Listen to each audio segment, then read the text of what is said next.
Hello guys, मैं सचिन धीमान, आपका maths teacher.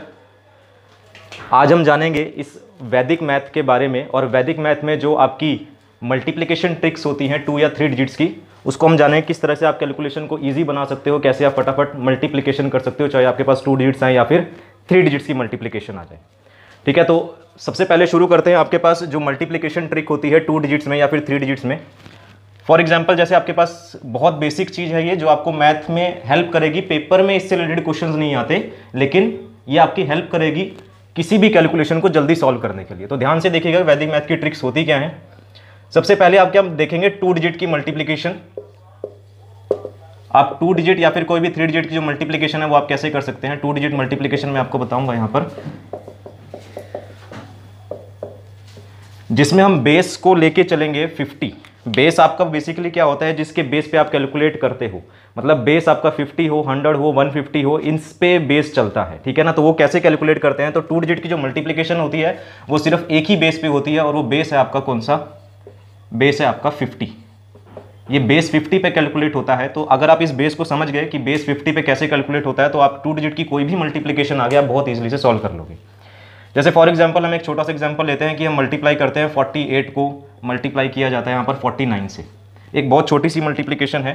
तो यहाँ पर हमें बेस का कहने का मतलब ये है कि जो नंबर हमने यहाँ पर लिखे हैं, ये दोनों नंबर किस बेस के पास है। तो ये बेस जो है आपके पास 50 है।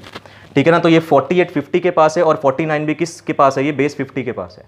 अब हम ये चेक करेंगे कि जो ये हमने 48 नंबर जो लिखा है, ये 50 से कितना लेस है। क्योंकि ये 50 से तो बड़ा नहीं है, 40 साफ साफ दिख रहा है कि ये 50 से कम है। तो हमने 50 से कम है इसलिए माइनस लगाना, और साथ में क्या लगा देना है इसके साथ 2। मतलब 48 में से 50 को माइनस करेंगे तो -2 आएगा, और 49 में से 50 को माइनस करेंगे तो कितना आएगा, -1। अब क्या करना है आगे, नेक्स्ट स्टेप में आप क्या करोगे, जो आपके पास ये डिफरेंस आया है इन दोनों को आप मल्टीप्लाई करोगे, इन दोनों की आप मल्टीप्लिकेशन करोगे। तो 2 को अगर मैं 1 से मल्टीप्लाई करता हूं तो 2 आता है, और माइनस को अगर माइनस से मल्टीप्लाई किया जाता है तो प्लस आता है। मतलब ये साइन का भी ध्यान रखना है कि अगर सेम साइन है तो मल्टीप्लाई करके प्लस आएगा, और अगर यहाँ डिफरेंट साइन होते तो मल्टीप्लाई करके आपके पास माइनस आता। तो 2 को 1 से मल्टीप्लाई करा तो 2 आया। तो ये इसको हम अभी साइड में रखेंगे क्योंकि इसकी आगे जरूरत पड़ेगी। तो 40, उसके नेक्स्ट स्टेप में आपको क्या करना है, 48 में से चाहे तो आप 1 को लेस कर लीजिए, या 49 में से आप 2 को लेस कर लीजिए। आपके पास एक ही बात होती है, 40 जो आसान है वो आपको कैलकुलेट करना है। तो हम क्या करते हैं कि 48 में से हम 1 को लेस कर लेते हैं। 48 में से हमने 1 को लेस किया तो आपके पास आता है 47। ठीक है, तो ये 47 आया। अब इस नंबर को आपने कैसे यूज़ करना है 47 को। बेसिकली हमारे पास जो बेस है हमारे पास 50। अब हमें पता है कि बेस हमें कैलकुलेट, ये बेस भी हमें किस में से देखना होता है, अप टू 100 में से देखना होता है कि 100 में से ये बेस कितना है। अगर मैं आपको इनडायरेक्ट ये बोलूँ कि 100 में से ये 50 कितना है, तो आप क्या कहोगे कि 50 जो है वो 100 का क्या है, हाफ है। क्योंकि 50 को अगर मैं 100 से डिवाइड करूंगा तो बेस हमारे पास, बेस का जो नंबर है वो कितना निकल के आएगा, हाफ निकल के आएगा। क्योंकि ये बेस 100 का हाफ है।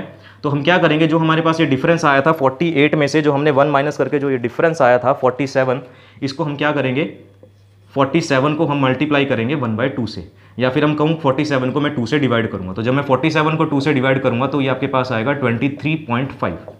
ठीक है ना। ये कितना निकल के आएगा, 23.5। ये बेसिक सी कैलकुलेशन है, ये आपको डिवाइड करना आपको पता होना चाहिए कि 47 को जब मैं 2 से डिवाइड करूँगा तो 23.5 आएगा। तो आपको यहाँ पर ध्यान रखना है कि यहाँ पर जो ये आया है ये पॉइंट में आया है। तो जब आप बेस मल्टीप्लिकेशन करते हो तो आप पॉइंट को नेग्लेक्ट करते हो। ठीक है ना। तो आपको पॉइंट को नेग्लेक्ट कर देना है, आपको पॉइंट नहीं देखना। तो आप क्या करोगे, 23 पॉइंट को आपको नेग्लेक्ट करना है। आप पॉइंट हटा के सिंपल पॉइंट आपको नेग्लेक्ट करो, और यहाँ पर हमने सिंपल 235 लिखा। और जब आपके पास पॉइंट में डिवीजन करके जब आप पॉइंट में कोई नंबर आता है तो आप क्या करते हो, एक अपनी तरफ से एक जीरो लगा लोगे। अपनी तरफ से हमने 235 और अपनी तरफ से हमने एक जीरो लगाया, और अब हमें इसकी जरूरत पड़ेगी जो हमने यहाँ पर मल्टीप्लाई करके निकाला था 2। अपनी तरफ से हमने जीरो लगाया और अपने प्लस में क्या कर दिया, यहाँ पर 2 इसको लिखा। तो ये कितना हो जाएगा, 2352। ये आपकी क्या हो जाएगी, मल्टीप्लिकेशन हो जाएगी किसकी, 48 और 49 को अगर आप मल्टीप्लाई करोगे तो ये 2352 करके यहाँ पर ये आंसर देगा आपको। ठीक है। तो बात इतनी सी है कि आपको बेस पता होना चाहिए कि आप बेस क्या लेके चल रहे हो। आपको ये पता होना चाहिए कि वो बेस 100 में से कितना है, 1/2 है या 3/2 है, वो आपको डिपेंड करेगा उस पर। उसके बाद आपने क्या करना है, ये चेक करना है कि जितना मैंने बेस लिया है वो 48 या 49 ये बेस से कितना कम है। अगर कम है तो माइनस लगाते हैं। तो 48 50 से कितना कम है, -2 कम है, और 49 जो है वो 100 से 50 से कितना कम है, -1 कम है। इन दोनों को हमने मल्टीप्लाई करा। यहाँ पर मैं साइन लिख रहा हूँ, यहाँ पर हमने साइन नहीं लिखा। तो ये मल्टीप्लाई करा, मल्टीप्लाई करके हमारे पास आया 2 × 1 कितना हुआ, +2। ठीक है ना। प्लस माइनस इंटू माइनस क्या हुआ, प्लस होता है, +2 हुआ। उसके बाद हमने क्या करा, 48 में से चाहे तो 1 को लेस कर लो या 49 में से 2 को लेस कर लो, एक ही बात होती है, तो 47 लिखा। और 50 हमारे पास बेस जो था वो 100 का हाफ होता है, तो 47 को हाफ से मल्टीप्लाई करा, 23.5 करा। 20 अगर ये पॉइंट में आ रहा है तो आप अपनी तरफ से एक सिंगल जीरो लोगे, उसमें +2 ऐड करोगे तो आपके पास कितना आ जाएगा, 2352 आपके पास आ जाएगा। ठीक है, तो ये आपकी बेस मल्टीप्लिकेशन है जो आपको पता होनी चाहिए। अब इसी तरह के और एग्जाम्पल हम देखते हैं जो आपको पता होना चाहिए। जैसे हम एग्जाम्पल लेते हैं, कोई और दूसरा एग्जाम्पल लेते हैं कि हम लेते हैं, जैसे हमने लिया 43 को हम मल्टीप्लाई करते हैं 56 से, 43 मल्टीप्लाई बाय 56। अब एक नंबर 50 से छोटा है, बेस हमारा 50 ही है, एक नंबर 50 से छोटा है और दूसरा नंबर 50 से बड़ा है। फिर से बेस से देखेंगे कि बेस 50 है आपके पास, तो 50 से ये नंबर कितना छोटा है हमारे पास, तो ये -7 लेस है, ये कम है, तो -7 और ये 50 से कितना ज़्यादा है, +6। और -7 और +6 को जब आप मल्टीप्लिकेशन करोगे अपने आपस में तो कितना आएगा हमारे पास, 7 6 42, लेकिन प्लस इंटू माइनस अगर आप करोगे तो कितना आएगा, माइनस आएगा, तो माइनस का 42 यहाँ पर आ गया।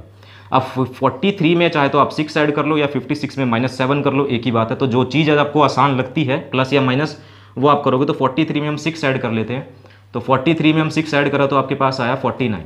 फिर से वही बात कि आपके पास बेस 50 था, और अगर बेस 50 है तो आप उसे क्या करोगे, 100 में से देखोगे कितना है ये, तो ये कितना आ जाएगा हमारे पास 1/2।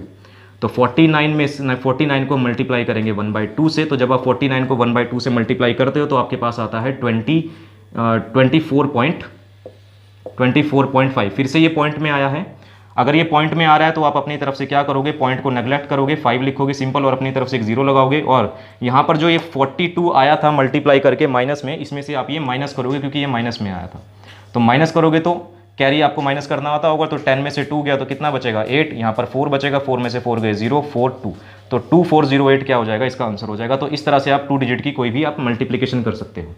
ठीक है, तो ये थी आपकी 2 डिजिट की मल्टीप्लिकेशन। नेक्स्ट वीडियो में हम आपको सिखाएंगे कि 3 डिजिट की मल्टीप्लिकेशन आप कैसे कर सकते हो। अभी के लिए इतना ही, थैंक यू सो मच।